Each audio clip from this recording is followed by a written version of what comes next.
औज़ुबिल्लाहिमिनश्शैतानिर्रजीम बिस्मिल्लाहिर्रहमानिर्रहीम। अस्सलाम वालेकुम नाज़रीन, आपको हम अपने इस इस्लामिक चैनल में खुशामदीद कहते हैं। उम्मीद करते हैं आप अल्लाह ताला के फजल व करम से बिल्कुल ठीक होंगे। नाज़रीन, आज की हमारी वीडियो इस टॉपिक पर है कि अपने मुआश को वसी कैसे किया जाए। बहुत सारे लोग अपनी तंगी मुआश की वजह से बहुत परेशान रहते हैं और अक्सर व बेशतर इसके हल के लिए बहुत कुछ ढूंढते रहते हैं। तो हम आज आपको अपनी इस वीडियो के तवसत से ये बताएंगे कि कौन से ऐसे अमल करने से आपके रिज़्क से तंगी ख़त्म हो सकती है। तो वजीफ़ा शुरू करने से पहले ये बात ज़रूर कहूँगी कि आप नमाज 5 वक्त अदा करें, अल्लाह ताला के अहकामात की मुकम्मल पैरवी करें और हमेशा बावज़ू रहने की कोशिश करें।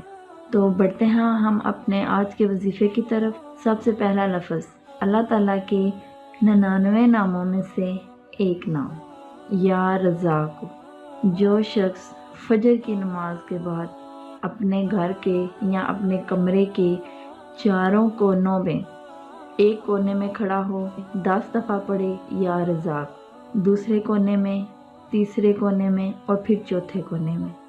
इसके अलावा या रज़ाक़ कब पढ़ना है? जब आप फजर की नमाज के लिए खड़े हों तो नमाज की नियत करने से पहले 10 दफ़ा पढ़ें या रज़ाक़। अपने हाथों पे फूंक मारें और वही हाथ अपने मुंह पर फेर लें।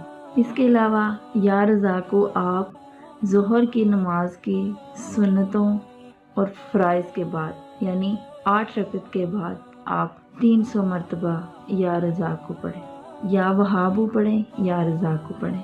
तो उम्मीद करते हैं कि आपको हमारी आज की वीडियो पसंद आई होगी। हमारी आने वाली वीडियो के लिए इंतज़ार करें और अल्लाह ताला आपको आसानियाँ अता फ़रमाए और आसानियाँ पैदा करने की तौफ़ीक़ अता फ़रमाए। सुनने के लिए शुक्रिया। इजाज़त दीजिए। अल्लाह हाफ़िज़।